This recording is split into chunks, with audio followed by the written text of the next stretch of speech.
পালানোর প্রায় ৮ মাস হতে চললেও চট করে ঢুকে পড়া তো দূরের কথা, এখন পর্যন্ত একটিবারও দেখাননি নিজের মুখ। এমন পরিস্থিতিতে বেশ লজ্জাতেই পড়েছিলেন দলটির নেতাকর্মীরা। সেই লজ্জা কাটাতেই বোধহয় আওয়ামী লীগের এক নেতা বলে উঠলেন, শেখ হাসিনা ফিরছে, তাও আবার প্রধানমন্ত্রী হিসেবে। এ কথায় আবারও হাসির রোল পড়েছে অনলাইন থেকে বাস্তব দুনিয়ায়। বুধবার ভারতের সংবাদ সংস্থা এএনআইতে দেয়া সাক্ষাৎকারে মার্কিন যুক্তরাষ্ট্র আওয়ামী লীগের সহসভাপতি রাব্বি আলম দাবি করেছেন, প্রধানমন্ত্রী হিসেবে আবারও বাংলাদেশে ফিরবেন শেখ হাসিনা। এ সময় শেখ হাসিনাকে নিরাপদে ভারতে আশ্রয় দেবার জন্য দেশটির প্রধানমন্ত্রী নরেন্দ্র মোদীকেও ধন্যবাদ জানাতে ভোলেননি তিনি। এদিকে রাব্বি আলম দাবি করেছেন, হাসিনাকে তাড়ানোর জন্য তরুণ প্রজন্ম দায়ী নয়, বরং তাদেরকে ভুল বোঝানো হয়েছে। তরুণরা ষড়যন্ত্রের শিকার হয়ে এমন কাজ করেছেন। তাই বাংলাদেশের চলমান রাজনৈতিক সংকটের জন্য তরুণ প্রজন্মকে দায়ী করা অন্যায় হবে।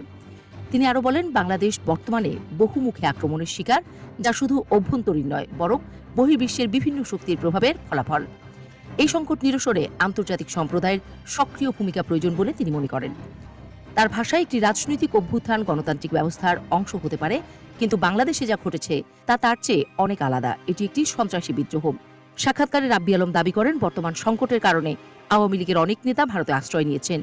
তিনি ভারতের প্রধানমন্ত্রী নরেন্দ্র মোদীর প্রতি কৃতজ্ঞতা প্রকাশ করে বলেন, আমি প্রধানমন্ত্রী মোদীকে ধন্যবাদ জানাই, কারণ তিনি আমাদের প্রধানমন্ত্রী শেখ হাসিনার নিরাপদ যাতায়াত নিশ্চিত করতে সহায়তা করেছেন। কথা হলো, হঠাৎ করে শেখ হাসিনাকে দেশে ফেরাতে চাওয়া রাব্বি আলম আসলে কে? অনুসন্ধান বলছে, ২০২৪ সালের ২৪ নভেম্বর রাব্বি আলম যুক্তরাষ্ট্র আওয়ামী লীগের শূন্য পদে সহসভাপতি হিসেবে মনোনীত হন।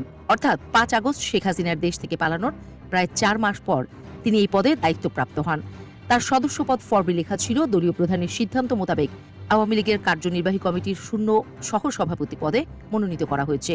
পদ পেয়ে নেত্রীর গুণগান গাওয়ার দায়িত্বই যেন পালন করছেন রাব্বি আলম।